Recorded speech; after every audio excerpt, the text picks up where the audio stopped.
서구의 오래된 풍습 가운데 결혼하는 딸에게 어머니가 진주를 선물하는 관습이 있다고 합니다. 시집가는 딸에게 엄마가 주는 이 진주를 얼어붙은 눈물이라고 부르기도 합니다. 그 진주가 딸이 시집가서 흘려야 할 많은 눈물을 상징하는 것이기 때문에 그렇게 부르는 겁니다.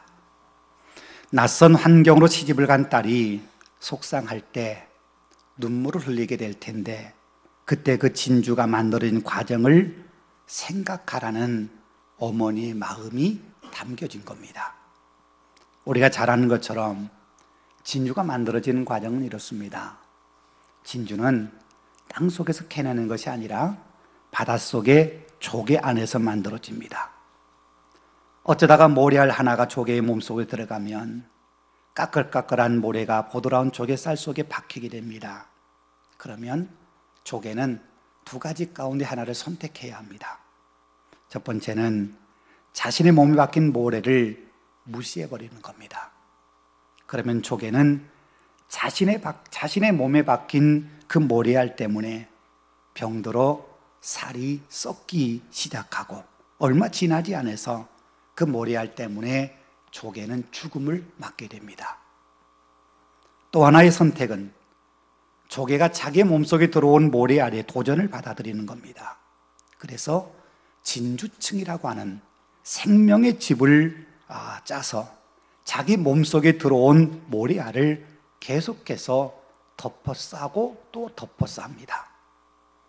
오랜 기간 동안 고통을 감내하면서 생명의 집으로 모래알을 감싸고 또 감싸다 보면 그것이 영롱한 진주가 되는 겁니다. 엄마가 결혼하는 딸에게 진주를 선물한 이유도 같은 맥락일 겁니다. 결혼 생활이 언제나 행복하고 기쁜 것만은 아닙니다. 살다 보면 수없이 많은 시련과 고통의 순간이 찾아올 겁니다. 때론 그것을 무시한 채 살 수도 있습니다. 그럼 자신의 몸과 마음 그리고 영혼까지도 때로 병들고 썩게 됩니다. 그러나 자신의 삶에 찾아온 그 시련과 고통을 받아들여 거기에서 의미를 찾고 거기에 의미를 부여하면서 그것을 통해서 진주를 만들어낼 수도 있습니다. 그 선택은 우리에게 있습니다. 엄마가 선물하는 얼어붙은 눈물이라는 진주는 사랑하는 딸에게 인생에 찾아온 쓰라린 시련과 고통을 통해서 진주와 같은 사람이 되어가라는 엄마의 삶의 교훈을 이야기해주고 있는 것입니다.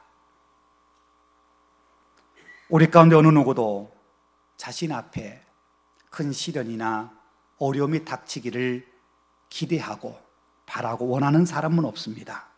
그러나 우리의 그런 기대와 바람과는 달리 우리는 살아가면서 수없이 많은 시련과 고통의 순간을 맞아야 합니다. 어쩌면 진주족의 이야기에서 교훈해 주는 것처럼 우리에게 닥친 크고 작은 시련 속에서 우리 안에 진주를 만들어 가야 될 텐데, 우리가 당하는 시련이 크면 클수록 우리 안에 더 값지고 더 큰 진주를 만들어 가는 것이 분명합니다. 오늘 우리의 고통 속에서 흘리는 눈물의 양만큼 우리의 인격과 신앙은 더욱 더 아름다운 진주를 만들어가는 과정이기 때문입니다. 많은 사람들이 자신 앞에 당한 시련이나 고통을 문제라고 여깁니다. 그러나 시련과 고통은 문제가 아니라 숙제입니다. 여러분, 숙제와 문제의 차이가 무엇입니까? 문제는 그 해답을 얻기 위해서 원인을 밝히는 것이 거기에 목적이 있습니다. 그러나 숙제는 자신에게 주어진 것을 해결하고 그 책임을 감당하려는 데에 그 목적이 있습니다. 우리에게 당한 시련이나 고통을 문제로 보는 것이 아니라 숙제로 봐야 할 이유가 거기에 있습니다. 지금 내가 당한 시련이나 고통의 원인이 무엇인지 아는 것, 때로 물론 거충할 수 있습니다. 그러나 우리가 당하는 시련이나 고난은 대부분 그 이유를 알 수 없게 우리에게 다가옵니다. 무엇 때문에 이 시련과 고난이 내게 닥쳤는지 그 원인을 알아내기 위해서 우리의 영적 에너지를 소비할 것이 아니라 이것을 통해서 내가 무엇을 이루어가야 하는지를 깨닫고 그 목적을 향해서 끊임없이 전진해 가야 합니다. 그래서 고난이 우리에게 문제가 아니라 숙제입니다. 시련이나 고난을 문제로 해결을 한다면 성경이 우리에게 분명하게 그 해답을 가르쳐 줍니다.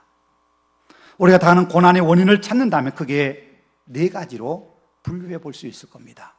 그 첫 번째는 우리의 잘못이나 실수, 우리가 범한 죄로 인해서 찾아오는 고난입니다.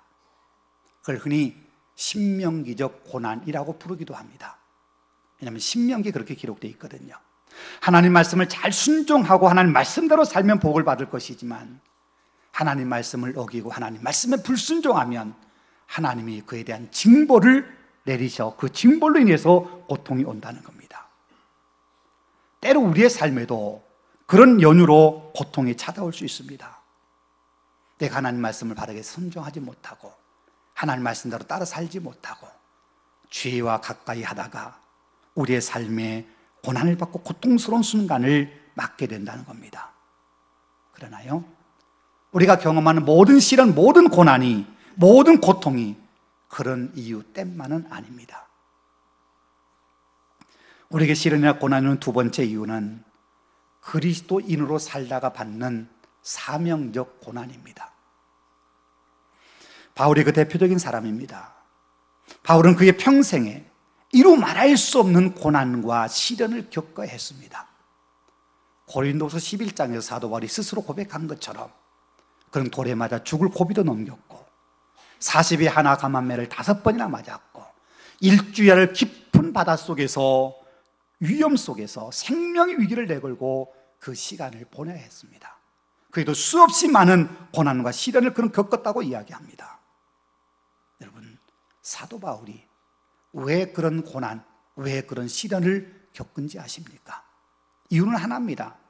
예수 그리스도의 복음을 전한다는 것 때문입니다. 그 복음을 전하지 않았다면 굳이 그런 시련, 그런 고난, 그런 어려움 겪을 이유가 하나도 없습니다.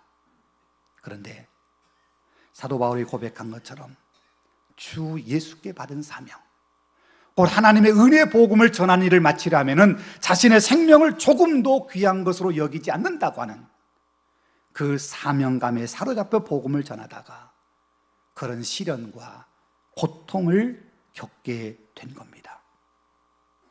우리도 그렇습니다. 우리에게 주어진 사명길을 가려 할 때에 반드시 고난이 있습니다. 시련이 따라옵니다. 그걸 견디어내며 우리가 가야 할 길을 끝까지 갈 때 우리의 사명을 완수해 갈 수 있는 겁니다. 꼭 사명의 길을 가는 데만 그런 시련이 있는 것은 아닙니다. 우리가 그리스도인으로서 세상에 그리스도인다운 삶을 살려 할 때 우리는 세상으로부터 그런 시련과 고난을 겪게 되어 있습니다. 우리가 신앙인으로 신앙인답게 사는 것은 세상의 가치, 세상의 방법과 너무 다르기 때문입니다. 주님의 제자로 사는 삶에 반드시 고난이 따른다, 박해가 있을 거다. 우리 주님은 그렇게 우리에게 가르쳐 주십니다. 우리가 시련이나 고난을 받는 세 번째 이유는 훈련을 위한 고난입니다. 우리를 연단하기 위해서 오는 고난과 시련입니다. 그 고난이 시작될 때에는 그 이유를 잘 알 수 없습니다. 고난과 시련을 이겨나가면서 깨닫는 것은 그 고난이 나로 강한 그리스도의 군사로 만들어 간다는 겁니다. 여러분, 그렇지요? 강한 훈련, 힘든 훈련을 받지 않고는 좋은 군사가 될 수 없습니다. 강한 군사가 될 수 없습니다. 마찬가지로 그리스도인으로서 고난을 통해 연단받지 않으면 좋은 그리스도의 사람, 좋은 그리스도의 군사가 될 수 없습니다. 베드로전서 4장 12절 13절에서 말씀하십니다. 사랑하는 자들아, 너희를 연단하려고 오는 불시험을 이상한 일 당한 것 같이 이상히 여기지 말고 오직 너희가 그리스도의 고난에 참여하는 것으로 즐거워하라. 이는 그의 영광을 나타내실 때에 너희가 즐거워하고 기뻐하게 하려 함이라. 그러게 여러분, 우리에게 때로 이유 없는 고난이 찾아오거든 나를 그리스도의 사람으로 연단시키기 위한 하나님의 훈련 학교에 입학했구나 라고 생각하시며 그 연단을 통해서 성숙해지는 기회로 만들어야 합니다. 네 번째는 그 이유를 알 수 없는 고난도 있습니다. 우리 인간의 이성과 논리로 아무리 설명하려도 설명할 수 없고 그 이유를 알려고 아무리 노력해도 고난이 우리의 삶에 찾아온 그 이유를 알 수 없는 그런 고난이 우리에게 있다는 겁니다. 욥이 그런 사람입니다. 욥기에서는 욥이 고난당한 것이 사탄이 하나님께 욥을 시험해도 된다는 허락을 받아서 욥을 고난 속으로 밀어넣었다고 말씀하고 있습니다. 그건 성경적인 표현입니다만 실제로 우리 인간의 사고를 가지고는 그 이유를 정확하게 알 수 없습니다. 왜 하나님이 욥을 시험하도록 사탄에게 넘겨주셨는지, 욥의 자녀들이 왜 한순간에 끔찍한 일을 당했고 죽음을 당해야 됐는지, 그 많은 재산을 하루아침에 다 사라지는 그 가슴 아픈 일을 왜 욥이 당해야 됐는지 우리는 그 이유를 다 알 수 없습니다. 때로요, 우리의 삶에도 그런 이유를 알 수 없는 고난이 찾아오곤 합니다. 아무리 우리의 삶을 되돌아봐도 무엇 때문에 내가 이런 시련을 당해야 되는지, 내가 왜 이 고통을 당해야 되는지 알 수가 없습니다. 그 고난 가운데 하나님의 뜻과 섭리가 있으라는 믿음의 눈을 가지고 그것을 바라보고 그 시련을 재해석하려고 해도 이해가 되지 않습니다. 그래서 하나님께 왜 내가 이런 시련을 당해야 되느냐고 기도합니다. 그런데도 응답이 없습니다. 우리 시련의 풀무불에 넣어 빌어넣으신 이유가 분명히 있긴 있을 텐데 우리의 머리로, 우리의 지성으로 도저히 깨달을 수 없는 시련과 고난이 분명히 있습니다. 그러나 분명한 것은 우리 머리와 지성으로 이해할 수 없고 그 이유를 깨달을 수 없다 하더라도 그렇게 하신 하나님의 계획과 하나님의 섭리가 분명 있을 거라고 하는 믿음은 우리에게 있습니다. 하나님께 우리를 전적으로 위탁하는 그 믿음이 우리에게 있다면 이유를 알 수 없어도 그 고난 속에 뭔가 있으리라고 하는 막연한 생각은 가질 수 있다는 겁니다. 그런데 오늘 본문에서는 또 하나의 고난의 또 시련의 이유가 있다고 가르쳐 줍니다. 사도 베드로는 오늘 본문을 통해서 예수 그리스도의 고난이 우리가 당하는 것과 또 다른 의미의 고난이라고 말씀합니다. 사실 오늘 본문의 말씀은 오늘 우리 시대의 눈, 우리 시대의 시각으로 바라본다면 결코 쉽게 용납할 수 없는 말이기도 합니다. 오늘 말씀 베드로가 이 말씀을 주시면서 가장 먼저 하신 말씀이 뭐냐면 사환들아 라고 18절 첫 말이 그렇게 이야기합니다. 여기서 말하는 사환이라고 하는 말, 우리가 성경에서 자주 등장하고 있는 종이나 노예와는 다른 부류의 사람입니다. 종은 말 그대로 노예입니다. 전적으로 주인의 소유이고 그들에게는 주인이 허락하지 않는 한 자유가 없습니다. 종은 그 생명이 주인의 손에 달려 있습니다. 그런데요, 사환은 종보다 조금 더 자유로운 사람들입니다.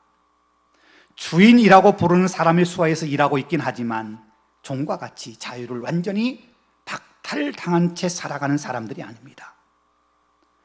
주인의 권위 아래서 주인의 집안일을 돕는 하인을 가리키는 겁니다. 오늘 우리가 이해하기 쉽게 표현한다면 사장 아래에서 일하는 직장인, 가게 주인 아래에서 일하는 점원이나 아르바이트생 정도로 이해할 수 있을 겁니다. 그런 사환들에게 베드로 사도는 이렇게 말씀합니다. 범사에 두려워함으로 주인에게 순종하되 선하고 관용하는 자들에게만 아니라 또한 까다로운 자들에게도 그리하라. 자신에게 자비롭고 너그럽게 대해주는 마음씨 좋은 주인에게만 주인 대우해주는 것이 아니라 까다로운 주인에게도 주인 대우해주고 그 주인의 말에 순종해야 한다는 겁니다. 여기 까다로운 자들이라고 하는 말은 하나님을 알지 못해서 하인들을 못되게 구는 사람들을 말합니다. 그 똑같은 말을 성경 다른 곳에서는요, 패역한 사람이라고 번역을 했습니다. 그들은 하인들을 불공정하게 대합니다. 자신의 감정에 따라서 자신의 감정의 노예가 된 채 사람들을 대합니다.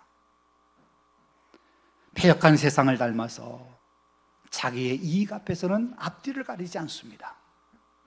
자신에게 조금이라도 손해가 되는 것처럼 보이면 가차없이 불법도 자행합니다. 그래서 하인들은 그런 주인을 만나면 고생하게 되어 있습니다.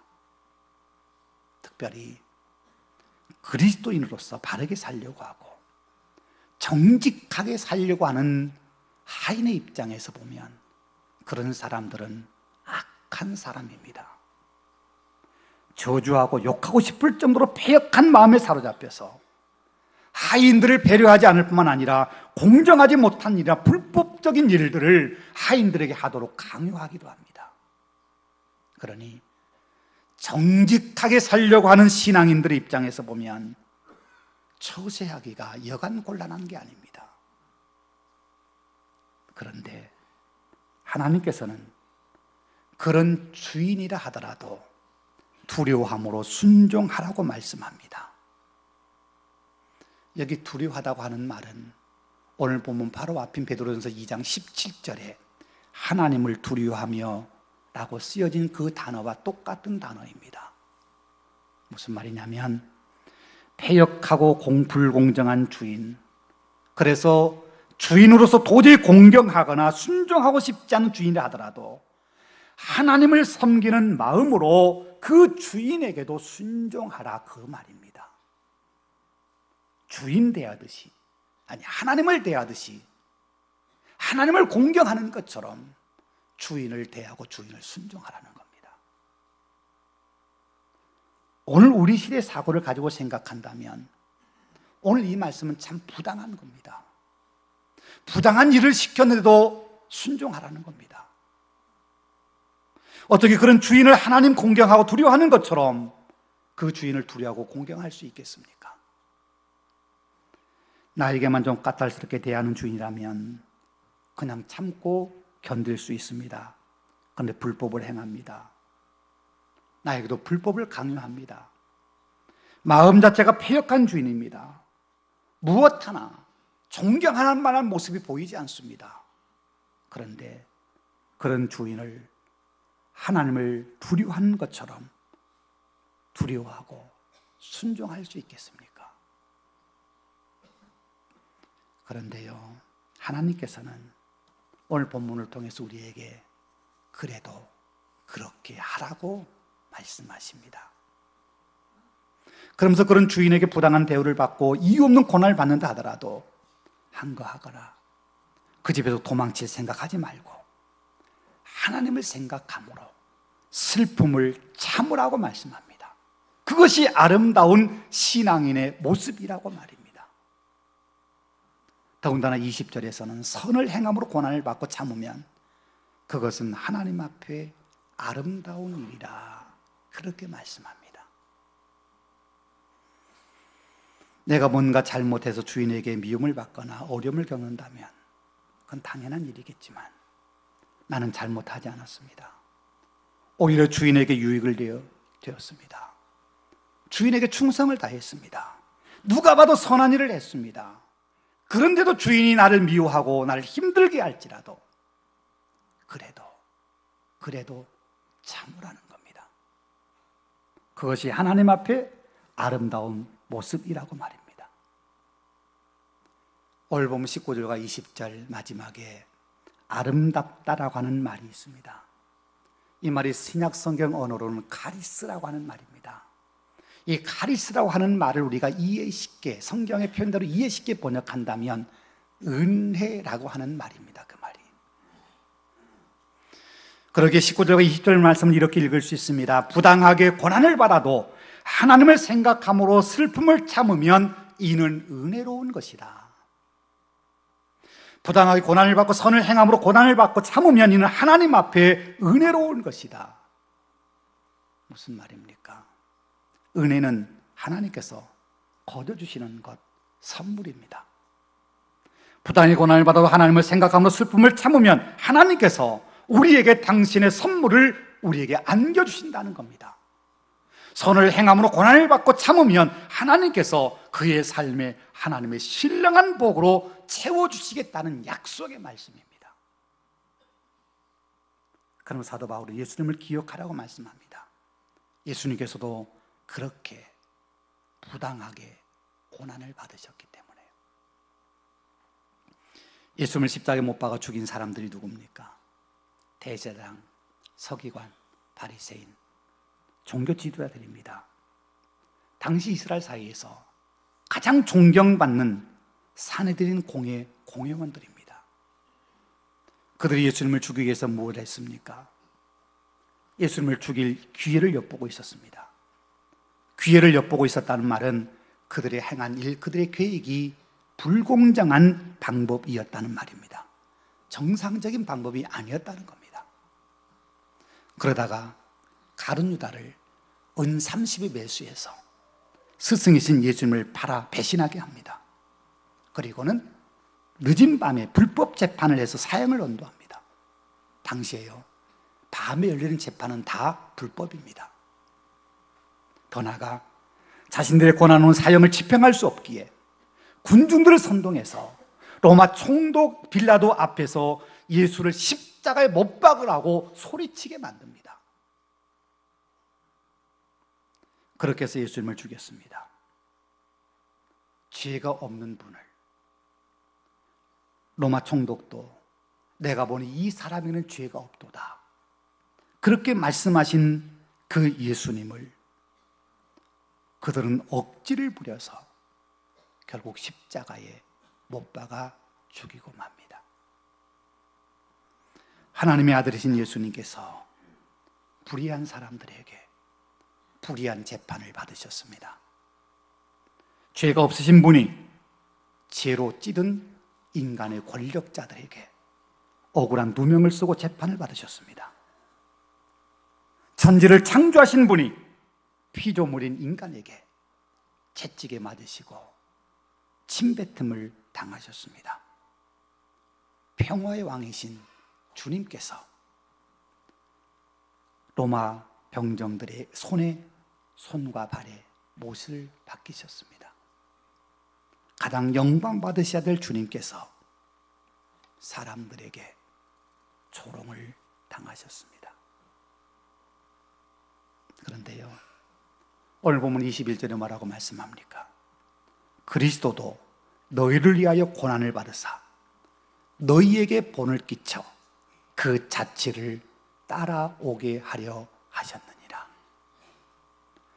우리 주님께서 우리를 위해 고난을 받으셨다는 말입니다. 그리고 우리로 하여금 그 고난의 길, 그 고난의 자취를 따라오도록 먼저 그 길을 가셨다는 말입니다. 우리가 그 길 오라고 말입니다. 우리가 받는 고난의 다섯 번째 이유가 바로 여기 있습니다. 예수님께서는 당신 자신이 지으신 죄로 인해 고난받으신 거 아닙니다. 주님은 죄가 없으신 분 아닙니까? 예수님께 더더욱 성숙한 믿음을 갖기 위해서, 연단과 훈련을 받기 위해서 그래서 고난받으신 것도 아닙니다.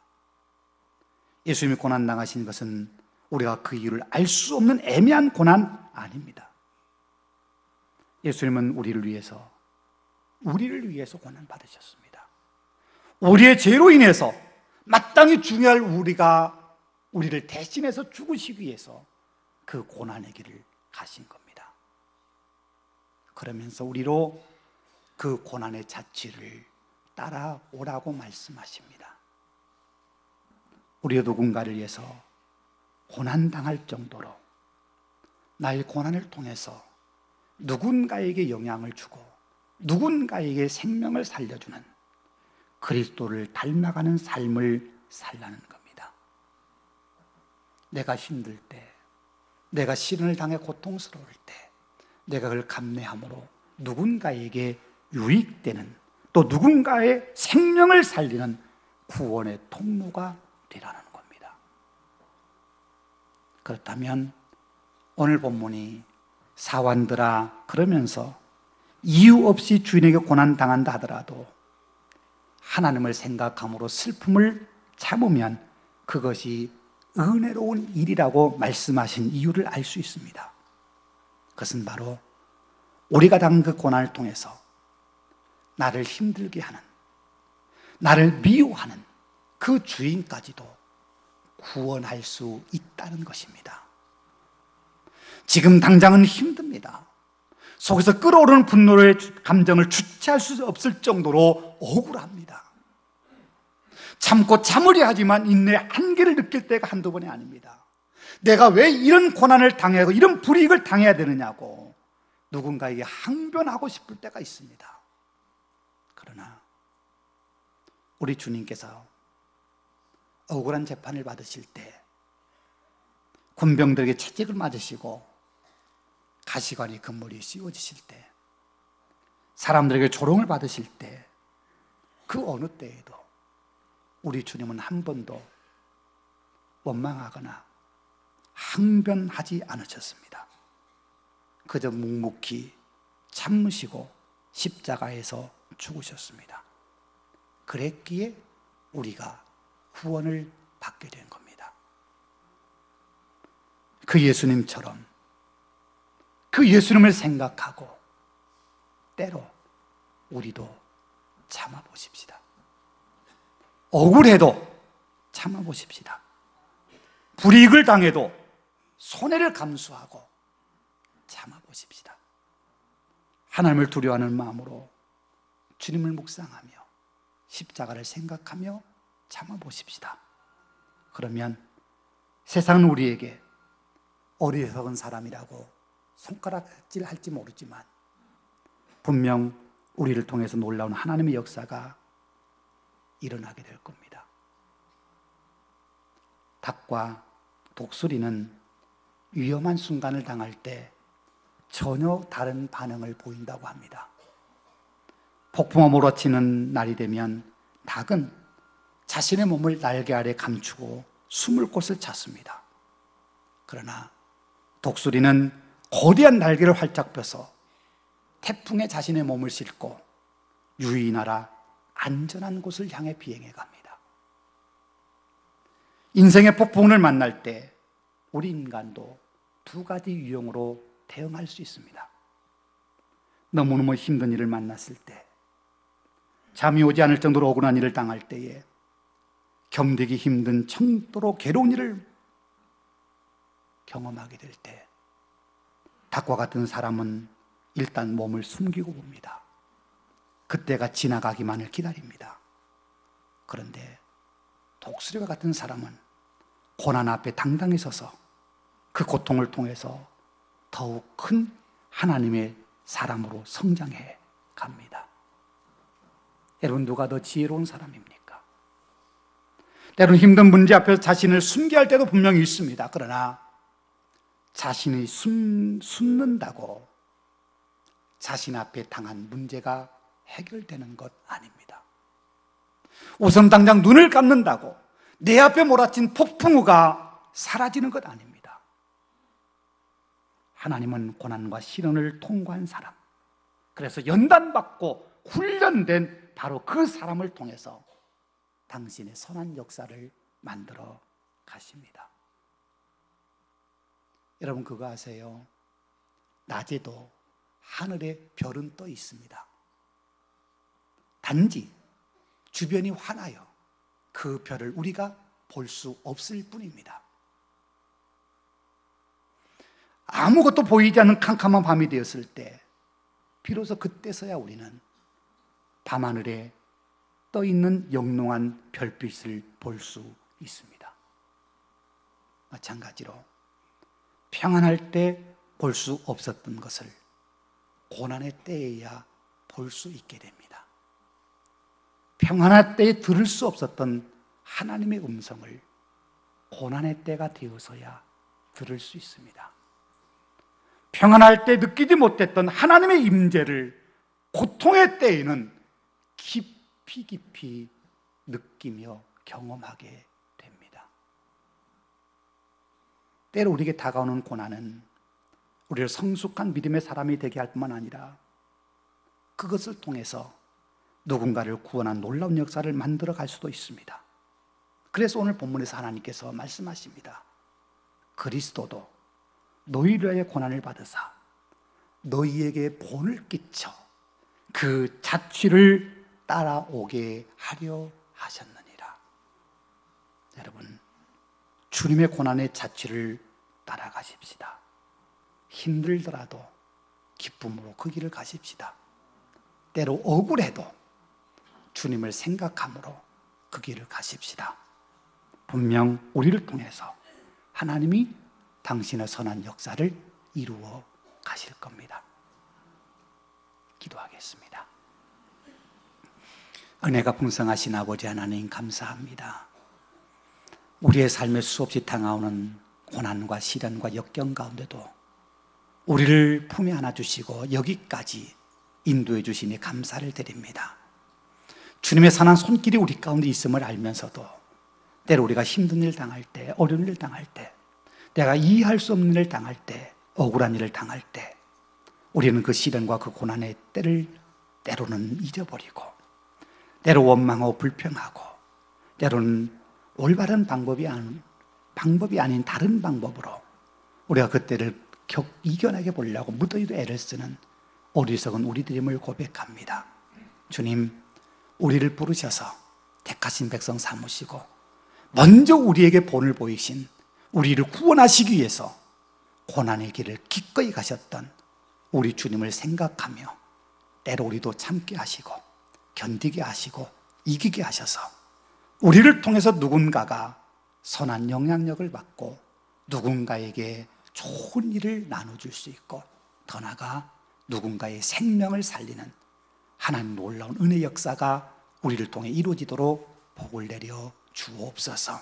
우리의 머리에 면류관이 씌워지는 그날까지 고난의 길을 기쁨으로 감당할 수 있는 아름다운 믿음의 사람들 되게 하여 주옵소서. 우리 구주 예수님 이름으로 기도하옵나이다. 아멘.